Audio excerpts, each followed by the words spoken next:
Romanos, capítulo 12, do verso 3 até o verso 8. Leitura responsiva. Está na página 172 do Novo Testamento. A graça que me foi dada, digo a cada um dentre vós, que não pense de si mesmo além do que convém. Antes, pense com moderação, segundo a medida da fé que Deus repartiu a cada um.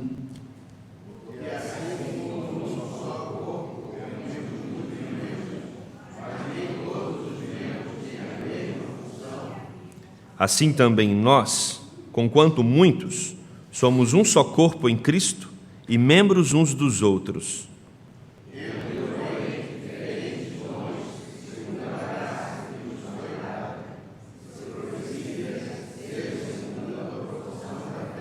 Se ministério, dediquemo-nos ao ministério, ou o que ensina, esmere-se no fazê-lo.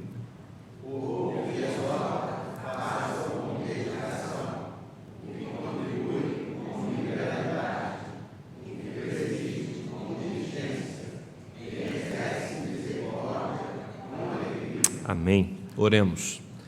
Querido Deus, louvado seja o teu nome, pela tua santa palavra, que instrui as nossas vidas, que nos alimenta, que nos direciona, que nos dá segurança num mundo tão inseguro. Que aqui, Deus, nesta manhã, o teu Santo Espírito nos alimente mais uma vez. Que saiamos daqui, Deus, cheios do Senhor, entendendo claramente o nosso papel e a nossa função dentro da igreja e fora dela, para que o teu nome seja exaltado. Em nome de Jesus. Amém. As Olimpíadas estão chegando e quem é atleta sabe exatamente o quanto precisa se preparar para esse momento ímpar. Aqui na Barra, o despertador toca às 6h10 da manhã num alojamento de segunda a sábado, 6h10 da manhã. O café é servido às 6h40. E aí, um grupo de meninas vão para a Arena da Barra e em 5 minutos do alojamento até a Arena da Barra. Ali tem o centro de treinamento, onde eles precisam todos os dias encarar a temida balança, a pesagem diária. O treinamento, um russo, Alexander Alexandrov, já espera no ginásio. O treino começa às 7h30 da manhã e só termina às 21 horas da noite. Todos os dias, de segunda a sábado. Essa é a equipe da ginástica olímpica, ou da ginástica artística, que vai se apresentar nas Olimpíadas. E aí elas escrevem: cansadas sim, mas certas de que a recompensa virá nas Olimpíadas 2016. Isso é investir a vida num foco. Isso é você se concentrar ao máximo para o seu objetivo. Nós estamos falando esse mês a respeito de foco. Eu, há 2 domingos atrás, preguei à noite sobre o foco da nossa vida, que é a vontade de Deus. Eu e você fomos chamados para viver de acordo com a vontade de Deus. No domingo passado, eu falei que para viver de acordo com a vontade de Deus, nós precisamos buscar em primeiro lugar, estabelecer uma prioridade. E a nossa prioridade é buscar o reino de Deus e a sua justiça. O que significa isso? Buscar o reino de Deus é fazer com que os valores eternos façam parte do nosso dia a dia. E nós só conseguiremos isso através de uma obra do Espírito Santo em nosso coração, e por isso precisamos meditar na palavra e ter uma vida de oração diária. Hoje nós vamos falar sobre investimentos. Como investir naquilo que realmente vai me conduzir a uma vida de acordo com o reino de Deus e a sua justiça. Onde eu vou investir tempo, energia? No que eu vou me concentrar? Eu me concentro, eu me dedico, eu me empenho, eu invisto até mesmo recursos naquilo que eu amo. Por isso a Bíblia vai dizer que nós devemos amar a Deus acima de todas as coisas. Se eu amo, eu vou me envolver ao máximo possível com aquele objeto de amor. Essa dedicação, ela vai então se intensificar através de busca e de serviço. São 2 maneiras que nós demonstramos para Deus que o amamos. Nós demonstramos quando nós o buscamos como prioridade absoluta, e nós demonstramos a Deus que nós o amamos quando nós nos envolvemos com o serviço dele. Não tem como você dizer que busca a Deus se você não ama trabalhar para Ele. E não tem como também você trabalhar para Deus e agradá-lo se você não o ama. Essas duas coisas andam juntas. Por isso nós já falamos que primeiro a gente busca o reino de Deus e a sua justiça. Agora nós precisamos investir a nossa vida, o nosso tempo, a nossa energia, os nossos recursos, não nos nossos projetos pessoais em primeiro lugar, mas nos projetos de Deus. Um crente focado, então, ele precisa se empenhar a cada dia mais para buscar o centro da vontade de Deus e viver para a honra e glória dele. Por isso, eu quero propor para essa manhã o seguinte tema: investimento sem risco. No momento em que nós estamos economicamente no nosso país, politicamente também, nos preocupa o investimento, mas existe um investimento que é sem risco. É quando nós investimos na nossa relação com Deus, é quando nós investimos no trabalho do Senhor. Essas atletas da ginástica artística que estão se dedicando tanto, elas não têm garantia da vitória, estão se esforçando, se esmerando, mas elas não sabem se vão vencer ou não. Nós já temos a nossa vitória garantida. Por isso que o investimento de todo aquele que crê no Senhor Jesus é um investimento sem risco. Onde uma pessoa que busca a vontade de Deus investe? O texto vai nos ensinar que, em primeiro lugar, ela investe no conhecimento pessoal. Meus irmãos, talvez este seja o maior desafio da nossa vida, nos conhecer. Como é fácil, ou como nós temos facilidade para diagnosticar ou identificar o próximo. Alguns minutos de convivência nós já sabemos se aquela pessoa é mal-humorada, bem-humorada, é uma pessoa que eu vou querer me dispor a caminhar mais tempo com ela ou não vou querer, se o jeito dela é um jeito que me chama atenção ou não chama. Quanto mais nós convivemos então com as outras pessoas, nós temos mais condições de diagnosticar e de dizer quem elas são. Quando nós observamos as relações conjugais, as nossas próprias e dos outros também, nós percebemos isso. Numa relação a dois, é muito mais fácil você falar do outro do que você falar de si mesmo. É muito mais fácil você reconhecer os defeitos do seu marido ou da sua esposa do que os seus próprios. Nós temos essa dificuldade. Por isso o apóstolo Paulo vai dizer aqui que, para que nós possamos investir no que é prioridade, o primeiro passo é conhecer as nossas limitações, é conhecer quem somos, qual a nossa composição. E a Bíblia, até mesmo o próprio livro de Romanos, no capítulo 3, vai dizer que nós somos pecadores, pessoas que romperam com Deus. E a partir do momento que nós rompemos com Deus, nós ficamos atrapalhados, nós ficamos confusos, até mesmo no nosso autodiagnóstico. Nós não sabemos definir ao certo o que nós fazemos que realmente é bom, o que nós fazemos que prejudica o outro, o que nós fazemos e fazemos com qualidade, mas isso traz orgulho para o nosso coração, mas a gente não admite. Então, entender quem somos, entender as nossas intenções, entender os desejos mais íntimos do nosso coração é uma coisa muito confusa, muito difícil. Por isso, nós somos orientados pela Bíblia a procurar socorro. E o socorro está no Senhor, porque foi Ele quem nos fez e dele somos. Nós precisamos recorrer ao dono do projeto, ao Criador, aquele que nos desenvolveu nos mínimos detalhes. Ele sabe exatamente quem nós somos. Por isso a importância da nossa relação com a Bíblia, porque a Bíblia vai não apenas apresentar quem Deus é, o seu grande amor para conosco, mas a Bíblia também, ela traz a respeito de nós mesmos informações importantíssimas para a nossa caminhada. E esse texto é um texto que nos chama a atenção, porque quando nós entramos para a igreja, quando nós nos tornamos membros da igreja, às vezes nós usamos até as coisas de Deus para termos uma relação que vai promover orgulho para o nosso coração. Isso está acontecendo na igreja de Roma, mas isso também aconteceu na igreja de Corinto. As pessoas estavam se apropriando dos dons espirituais para se colocar acima dos outros.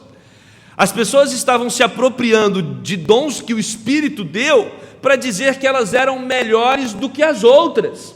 E o apóstolo Paulo, tanto lá para a igreja de Corinto, quanto aqui para a igreja de Roma, ele está dizendo que nós precisamos tomar cuidado, porque o que nós fazemos, tanto fora quanto dentro da igreja, isso não pode nos elevar. Isso não pode fazer com que nós pensemos que somos melhores do que os outros. Irmãos, o cristianismo, essencial, aquele que Cristo deixou para nós. A palavra de Deus nos ensina isso, que a vida de um cristão não é a autopromoção. A vida de um cristão não é fazer com que o seu nome seja conhecido por todos, como exemplo de piedade, como exemplo de alguém que está centrado na vontade de Deus. Não é você que aparece quando você se torna um seguidor de Cristo. Quem aparece é o próprio Cristo. As pessoas não têm que ver o quanto alguém que segue a Jesus é bom. As pessoas precisam ver o quanto Jesus é bom com aqueles que o seguem. Então o processo de transformação na vida de um cristão precisa ficar nítido, claro que é Cristo que está sendo promovido e não o indivíduo. Quando nós utilizamos daquilo que não nos pertence para nos promover, isso mostra uma imaturidade cristã. E aí você pergunta: pastor, qual é uma das evidências para saber se eu estou me utilizando das coisas de Deus para autopromoção? É quando você deixa de fazer aquilo que você fazia, ou quando você deixa de se envolver com alguma coisa na igreja que antes você estava envolvido, e isso te machuca profundamente. Uma das formas de nós identificarmos se nós estamos usando as coisas de Deus para autopromoção é quando aquilo nos é tirado. O reino não é nosso, é de Deus. O dom não é nosso, veio de Deus. Você não é seu, é de Deus. A igreja, onde você exerce o dom, também pertence ao Senhor. Então, o centro da igreja, para aqueles que buscam a vontade de Deus, para aqueles que buscam o seu reino e a sua justiça, não é o ser humano. Nós não somos uma igreja antropocêntrica. Nós não somos uma igreja que tem uma relação como a relação de mercado, né? Empresa e cliente. Nós não somos uma empresa, nós somos o corpo de Cristo. E aqui todos estão para promover o nome de Cristo e não se promover e não se elevar acima dos outros. Por isso o apóstolo Paulo está preocupado com aquela igreja de Roma, porque era uma igreja muito vaidosa. Só tinha gente boa na igreja de Roma, só tinha gente orgulhosa. Eram os romanos que se orgulhavam por causa da potência política que era o Império Romano. Eram os gregos que se orgulhavam por causa do intelecto, do desenvolvimento que eles tinham quanto à filosofia e tudo mais. E eram os judeus que se orgulhavam por causa da sua ética, porque eram impecáveis. Ou seja, só tinha gente boa. E o apóstolo Paulo diz: muito cuidado com isso, porque nós somos pecadores lavados e remidos pelo sangue de Jesus, e todos partem dessa mesma posição, ninguém sobrepõe a outro. E aí, meus amados, nós percebemos que a maturidade surge à medida que nós temos uma visão equilibrada de nós mesmos. E como é difícil ter uma visão equilibrada de nós mesmos, não é verdade? Como é difícil pensar de nós mesmos o que realmente é. Por isso precisamos dos irmãos de fé, de caminhada. Por isso precisamos da igreja. Por isso precisamos nos envolver com algum grupo menor da igreja, que seja um departamento, uma célula, porque para entendermos quem somos, nós precisamos da ajuda dos outros, dos nossos familiares, porque são essas pessoas que vão apontar o que precisa ser transformado na nossa jornada e na nossa caminhada. É esse grupo que nos cerca e que nos ama, que vai nos auxiliar a identificar os nossos erros, porque os nossos olhos têm muita dificuldade para enxergar os próprios erros. Então nós precisamos de pessoas em volta para nos auxiliar nesse processo. Agora, eu e você sabemos que para isso precisa haver intimidade, precisa haver comunhão. Por isso que a Bíblia insiste tanto sobre comunhão, e por isso que o artigo, a pastoral do boletim também, essa semana eu escrevi sobre a importância de nós vivermos unidos uns aos outros, em comunhão, para que possamos nos enxergar também através dos olhos dos outros. Mas principalmente, se nós queremos ter uma visão correta de nós mesmos, nós precisamos olhar para Cristo. E quando Paulo escreve aos Filipenses, no capítulo 2, versículo 7, ele vai nos mostrar como Cristo viveu. E esse é o padrão estabelecido para que a igreja viva também. Em Filipenses, capítulo 2, versículo 7, queria convidar você para abrir sua Bíblia ali. Um pouquinho adiante. Versículos 7 e 8, olha o que diz a respeito de Jesus, o nosso exemplo. Antes a si mesmo se esvaziou, assumindo forma de servo, tornando-se em semelhança de homens, e reconhecido em figura humana, a si mesmo se humilhou, tornando-se obediente até a morte, e morte de cruz. Se eu e você queremos ter uma definição correta de quem somos e de quem devemos nos tornar, esse é o padrão que Jesus estabeleceu. Como seguidores de Cristo, Jesus é o exemplo. Nós precisamos ter esse texto de Paulo aos Filipenses como a meta da nossa vida. O objetivo de alguém que quer viver segundo o reino de Deus é a sua justiça. O exemplo aqui não é um homem, não é um mestre apenas, não é um líder religioso, alguém que é uma referência, não. O exemplo aqui é Jesus Cristo, Filho de Deus encarnado, que veio a esse mundo para dizer para nós qual o padrão que nós devemos estabelecer para as nossas vidas. O texto de Romanos, os versículos anteriores, falam: não vos conformeis com esse século, não tome o padrão, a forma desse século. O versículo 3 de Romanos, que nós lemos aqui, do capítulo 12, vai dizer que se nós não devemos tomar a forma, o padrão desse século, qual o padrão então que nós devemos estabelecer para a nossa vida? O padrão é Cristo. E aí, quando nós vamos lá em Filipenses 2, 7 e 8, nós percebemos o que Cristo espera de nós. E o que Cristo espera de nós é que nós nos esvaziemos de nós mesmos, para fazer a vontade do Pai. Não é a nossa opinião, não é o que eu acho, não é aquilo que eu acredito desde a minha infância, não é apenas aquilo que eu aprendi dos meus pais, não é aquilo que a minha cultura me leva a crer, a achar e a pensar. O que precisa ter prioridade absoluta no nosso coração, na nossa vida, na nossa busca, é a vontade de Deus. E para que ela seja a prioridade, eu preciso esvaziar de mim mesmo. Porque o apóstolo Paulo também vai falar aos Gálatas que existe um conflito, existe uma guerra dentro de nós, entre a vontade de Deus e a nossa. E só o Espírito Santo para nos capacitar para fazermos a vontade de Deus. Então esse processo estabelecido por Jesus é um processo que só o Espírito nos ajuda nele. Esvaziar de nós mesmos é mortificar a nossa carne diariamente. Mas o texto diz mais que Jesus veio para ser servo. A palavra usada aqui para servo é doulos. Naquela época, um doulos era um escravo, alguém que abria mão da sua vontade própria a serviço do seu senhor, um escravo mesmo. Jesus Cristo se coloca como tal, ele é um escravo. Jesus não veio para fazer a vontade dele, ele veio para fazer a vontade de quem? Do Pai.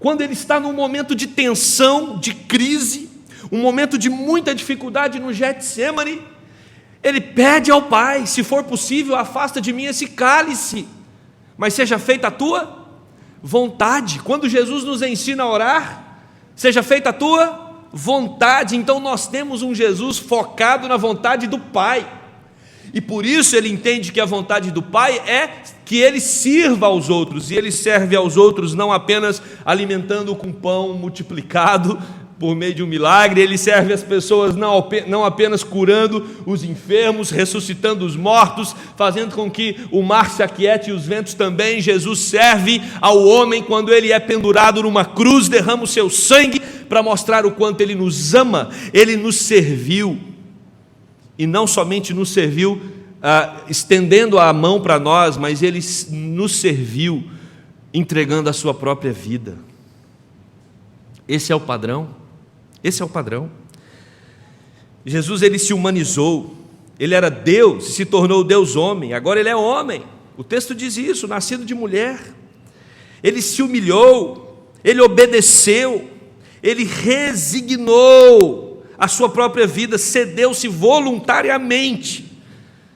Esse é o padrão que Deus estabelece para nós. Se nós queremos nos conhecer, a referência é Jesus.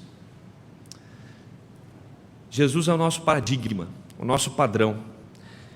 Jesus é aquele que está diante de nós como pastor e diz: vocês que são minhas ovelhas, vocês precisam me seguir, porque eu sou a referência de vida para vocês. Então, para eu entender quem eu sou, eu preciso responder primeiro qual a distância eu estou de Jesus. O quanto as minhas atitudes na minha relação familiar, o quanto as minhas atitudes no meu trabalho, na igreja, com a minha vizinhança, no meu Facebook, nas minhas conversas virtuais, o quanto tudo isso, o quanto o meu dia a dia, o quanto a minha existência é uma existência que se assemelha a Cristo. E aí, é provável que nós vamos identificar então o quanto precisamos de transformação. Porque não adianta eu ser uma boa pessoa, não adianta você ser uma pessoa legal, não adianta você ser alguém que todo mundo gosta de você. Não foi para isso que nós fomos chamados apenas. Nós fomos chamados para nos tornarmos semelhantes a Jesus Cristo. Por isso que o texto vai dizer que isso acontece à medida da fé. Ou seja, fé é você conhecer, é você confiar. E nós só vamos nos tornar a semelhança de Cristo à medida que nós o conhecemos, à medida que nós nos envolvemos intimamente com Ele. Esse é o processo, e é nisso que nós devemos investir a nossa vida, num conhecimento da pessoa de Cristo e numa busca incessante para vivermos de acordo com o padrão que Ele estabelece.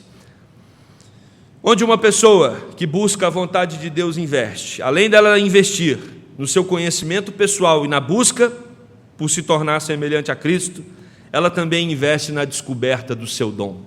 E aqui nós entramos num assunto muito importante para a vida da igreja, porque a vida da igreja, ela precisa ser marcada não só por questões teóricas. O que eu chamo de questões teóricas? Questões do coração. Em quem você crê? Em Jesus Cristo como meu Senhor e Salvador. O que você faz na igreja domingo? Eu venho aqui para adorá-lo. Isso são questões que respondem àquilo que está guardado no nosso coração, a nossa confissão de fé. A vida cristã, ela precisa extrapolar aquilo que nós acreditamos no nosso coração. Não adianta você dizer que tem um coração adorador se você não tem um coração que serve. Todo coração centrado na vontade de Deus, ele vai ser marcado pelo serviço. E é por isso que o apóstolo Paulo vai dizer que quando nós queremos investir as nossas vidas na vontade de Deus, nós procuramos descobrir qual é o nosso dom. E essa é uma grande pergunta. Uma pergunta que eu faço para você: qual é o seu dom? E aí precisamos diferenciar dom de habilidade. Habilidade ou talento é aquilo que você tem independente da sua fé. Você pode ser um excepcional músico, e já era antes de ter convertido. Você se converteu, continuou um excepcional músico. Isso é talento. O dom é alguma coisa que você recebe após a sua conversão e você tem plena convicção de que não é bom naquilo. Ok? Entenderam a diferença? Habilidade independe da sua fé. Dom é alguma coisa que você tem certeza que não veio de você, que foi um presente que Deus te deu. Esta é a definição bíblica. O dom, ele vem do Espírito Santo. Todo crente tem um dom. Essa afirmação é ousada, mas é bíblica. Nós precisamos pensar a respeito dos nossos dons. Por quê?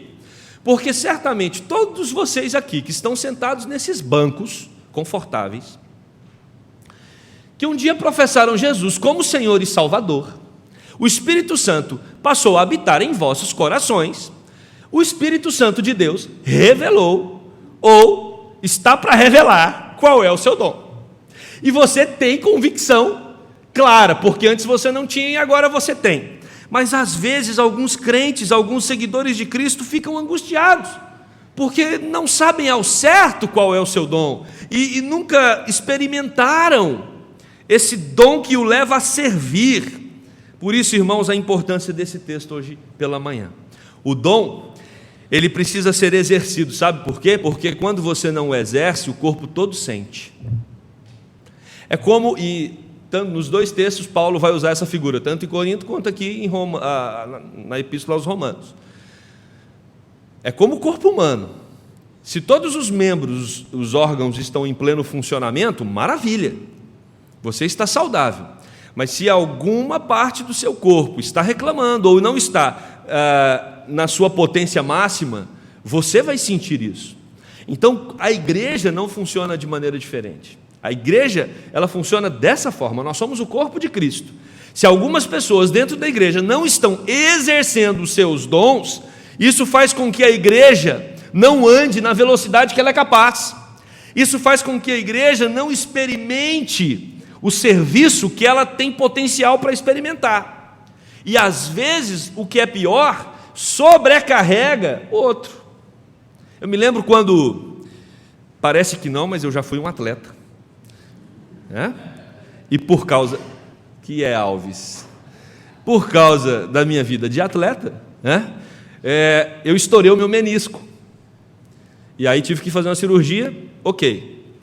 O problema foi o pós-cirúrgico, porque eu sobrecarreguei a outra perna, para poupar a perna machucada. Então eu gerei dois problemas. O problema da perna, que tinha sido operada, e o problema agora da outra, que está sobrecarregada. Então comprometeu o outro menisco. Na igreja funciona da mesma forma. Quando uma pessoa não exerce o dom que Deus deu para ela no corpo de Cristo, ela está sobrecarregando outra pessoa, porque a obra não pode parar. A obra não pode parar. Nós precisamos continuar aquilo para o qual Deus nos chamou. E nós precisamos investir tempo nos dons que Deus nos deu para executá-los com qualidade, com eficiência, como veremos daqui um pouco. É interessante entendermos essa palavra dons, porque o propósito do dom é a manifestação da graça divina. Graça e dom têm a mesma raiz no grego. Dom significa charismata e graça, charis, é a mesma raiz. Então, os dons que nós recebemos, o propósito deles é para que a graça de Deus seja manifestada ao mundo. Uma outra característica muito importante do dom é que o dom não é para você, não é para a sua autoedificação. O dom é para serviço do outro. Então, a característica do dom é para abençoar o corpo de Cristo. É o Espírito quem distribui como lhe apraz. Eu sei que existe uma teologia que vocês conhecem, a teologia pentecostal, que surgiu há mais ou menos uns 110 anos. A teologia pentecostal, eu tive muitos amigos pentecostais na minha infância, na minha adolescência principalmente, e Anápolis tem um morro lá, um morrinho de oração, e na minha adolescência eu me aventurei a ir lá com os meus amigos pentecostais. Adolescente, não tinha uma estrutura teológica suficiente para entender algumas coisas. E eu lembro que quando a gente chegava lá, alguns falavam em línguas estranhas, não vamos entrar nesse tema, só vou ilustrar.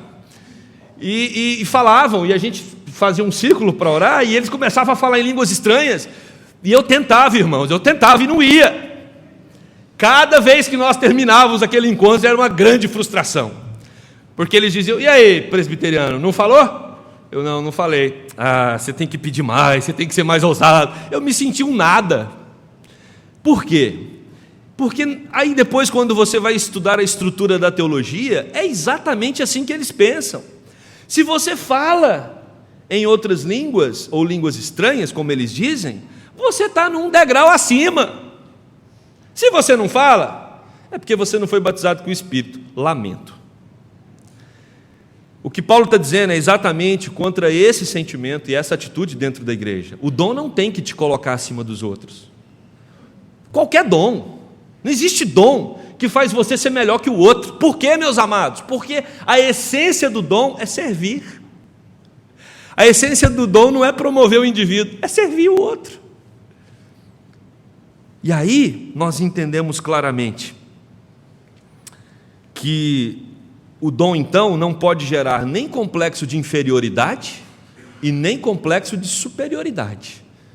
O dom é a compreensão clara que nós temos de que recebemos do Espírito Santo de Deus uma capacitação para exercer uma obra dentro da igreja, para que os meus irmãos sejam abençoados.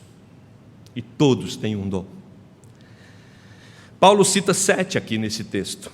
O primeiro que ele cita é o dom de profecia, um dom que precisa ser muito bem compreendido nos nossos dias, porque lá no livro de Hebreus, o escritor vai dizer que, tendo Deus no passado falado pelos nossos pais e pelos profetas, ou seja, o dom de profecia, o ofício profético, ele se cumpriu, nos ensina o autor de Hebreus, ficou lá na história. João foi o último dos profetas.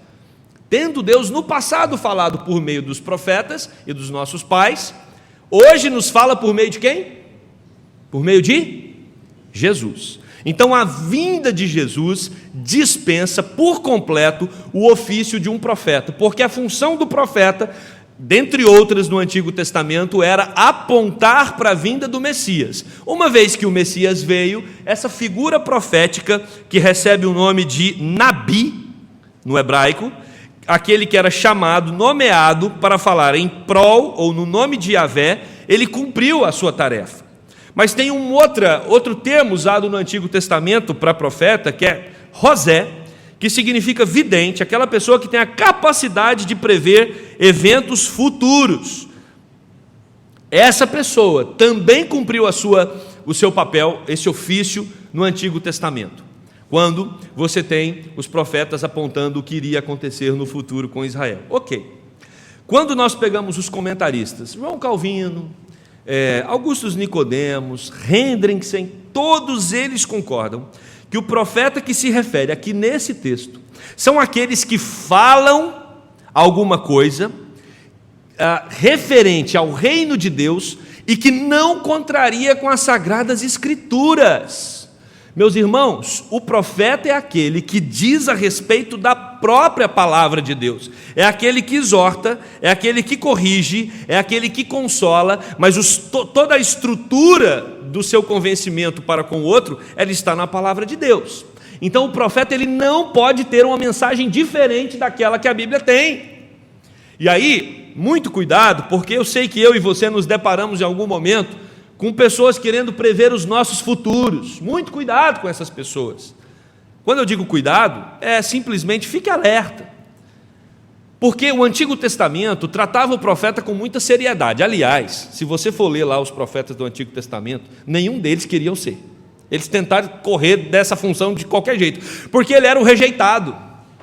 Sabe quem é o profeta? O profeta é alguém que chega aqui, não o profeta, né? O falso profeta chega aqui e fala: gente, hoje tem almoço para todo mundo, nós vamos aqui no Shopping da Gávea, pode escolher qualquer restaurante e você vai comer de graça. O profeta é o que vem para estragar a brincadeira. Ele fala: não, gente, não vai não tem isso não. Se vocês forem lá pedir comida de graça em nome da igreja, vocês vão acabar com o nome da igreja. Esse era o verdadeiro profeta. Ele ia na contramão, todo mundo queria festa, e ele dizia: não tem festa. As pessoas ficavam dizendo: olha, Israel vai ter grande prosperidade. O profeta dizia: vai nada, vocês vão todos ser levados como prisioneiros para a Babilônia. Então o profeta ele era odiado. Hoje, muitas pessoas afirmam ter o dom da profecia para fazer com que as palavras delas sejam palavras acima das dos outros. Quando um profeta fala, uma profetisa fala, ninguém questiona. Só quero dizer uma coisa para você. O Antigo Testamento diz que quando um profeta falava em nome de Deus e não cumpria, era sentença de morte. Nunca brinque e nunca permita que alguém brinque com o nome de Deus para com você. Ninguém fala em nome de Yahvé de maneira irresponsável. Fique atento então. Mas no Novo Testamento nós temos esses profetas, e o dom de profecia, esse dom de corrigir, exortar, consolar, fundamentado na palavra, era considerado o maior dos dons, né? Claro que só tinha o do apostolado acima, mas o profeta, aquele que usava a palavra para abençoar o povo, tanto na lista de aos Coríntios, como nessa lista aqui, você percebe que ele tinha lugar de destaque. O segundo dom que nós temos aqui é o dom de ministério. Ministério, a palavra no grego é diaconia, abrange todo o serviço de organização do corpo. Meus irmãos, um ministério, a diaconia, não é simplesmente o ofício está dentro desse ministério, mas mesmo aquelas pessoas que não têm o ofício de diáconos ou diaconisas, elas amam servir e elas servem em qualquer área. O prazer em responder positivamente ao convite para um serviço. Tem pessoas que têm o dom disso. Você, quando precisa de qualquer coisa na igreja, você fala: eu vou ligar para o ciclano ou para a fulana, que eu sei que ela vai responder positivamente, porque são pessoas que têm o dom de trabalhar, o serviço está sempre à disposição do outro. Nós temos aqui um outro dom, o dom de ensino, que são os mestres. Eu quero dizer para você que, graças a Deus, a nossa igreja é uma igreja privilegiada. Nós temos, eu acho que de 60 a 70 professores aqui na igreja. Parece que não, mas sim. Para vocês terem uma ideia, só adolescente, pré-adolescente e jovens, nós temos quase 20. Departamento infantil deve ter uns 40 professores. Professores dos adultos, ou seja, muitas pessoas na nossa igreja, elas amam ensinar e provavelmente a maioria delas tem o dom. Você tem o dom da exortação, e é interessante esse dom, porque o dom da exortação, paracaléu, é a palavra que é a mesma raiz para o Espírito Consolador, Parácletos, que é o Espírito de Deus. São aquelas pessoas que sabem encorajar, consolar, aconselhar, é o dom do aconselhamento. São irmãos e irmãs que estão entre nós e que quando jovens ou quando outras pessoas querem receber um conselho, uma direção para as situações da vida, procuram esses irmãos e essas irmãs.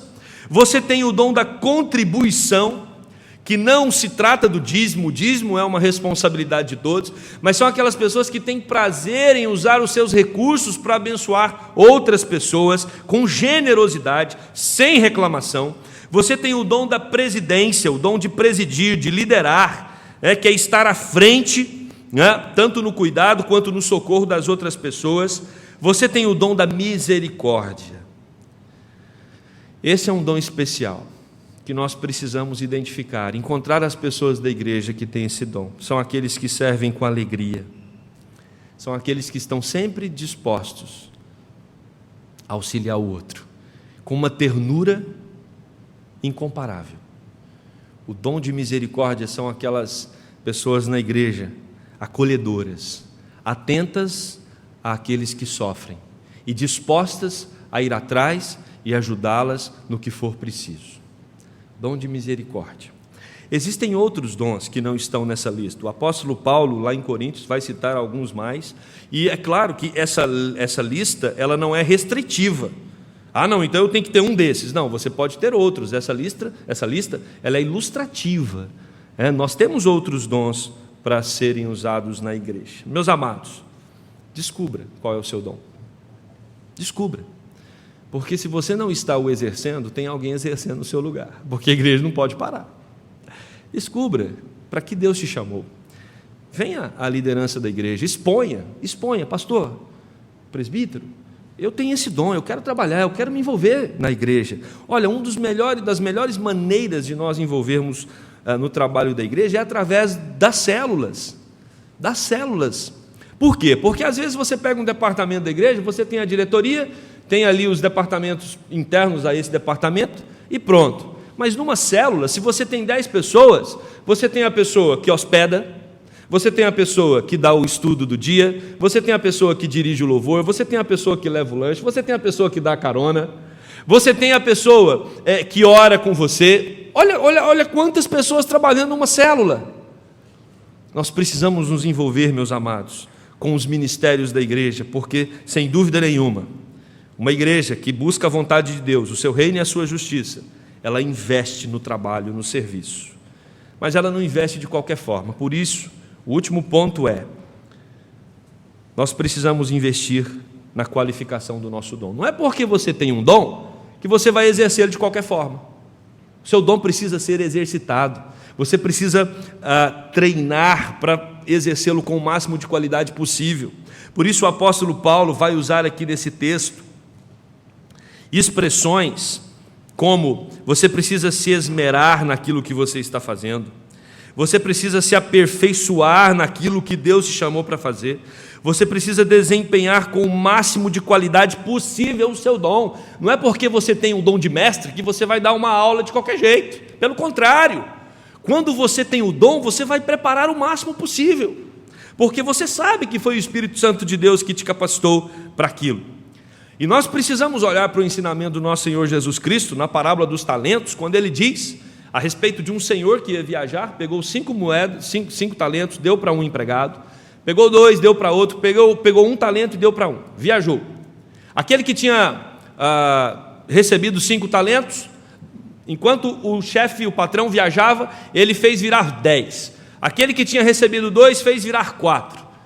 Mas aquele que tinha recebido 1 talento, enterrou o talento, deixou lá, parado o talento dele. E quando o patrão voltou, continuava o mesmo um talento. E o que Jesus diz através dessa parábola é que aqueles que multiplicaram seus talentos foram reconhecidos como servos bons e fiéis. Mas aquele que enterrou seu talento foi reconhecido como servo mau e negligente. Por isso, Deus não distribuiu talentos e dons entre o seu povo para que pudessem ser enterrados. Nós precisamos exercer o nosso dom com dedicação, com esmero e com zelo. Precisamos fazer o melhor para o Senhor. Veja a forma com que Deus trabalha na história. Veja a forma com que Deus criou o mundo. Veja a maneira com que Deus planejou a salvação. Deus trabalha com excelência, e quando Ele separa um povo para Ele, Ele chama esse povo para trabalhar também com o máximo de excelência possível. E como disse o profeta Jeremias, capítulo 48, verso 10, maldito aquele que fizer a obra do Senhor relaxadamente. Maldito aquele que fizer a obra do Senhor relaxadamente. Eu quero concluir esse sermão. Todo o investimento que essas meninas da ginástica artística fazem é para diminuir os possíveis erros para que elas consigam a medalha. As meninas da ginástica artística estão treinando exaustivamente para que elas possam receber um prêmio, que a Bíblia vai dizer que é um prêmio corruptível. Quando nós fomos separados por Deus, nós fomos chamados para um serviço que deve ser feito com excelência, porque nós estamos trabalhando para aquele que é Rei dos Reis e Senhor dos Senhores. Por isso, conheça a si mesmo, descubra o seu dom e o exerça com o máximo de qualidade possível. É assim que uma pessoa focada na vontade de Deus vai investir o seu tempo e a sua energia aqui na terra, servindo ao Senhor com qualidade e com alegria. Que Deus nos abençoe. Amém? Vamos orar. Deus de amor,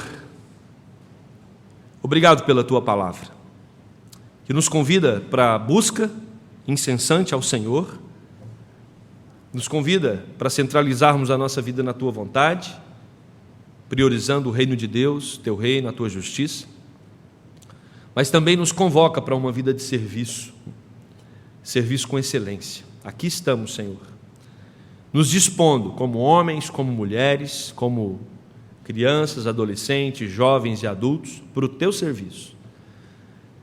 Senhor, se existe alguém aqui que ainda não identificou o seu dom, que o Senhor, mesmo com o Teu Espírito, possa clarear a mente desses meus irmãos e mostrar para eles em qual área eles devem trabalhar no Teu corpo.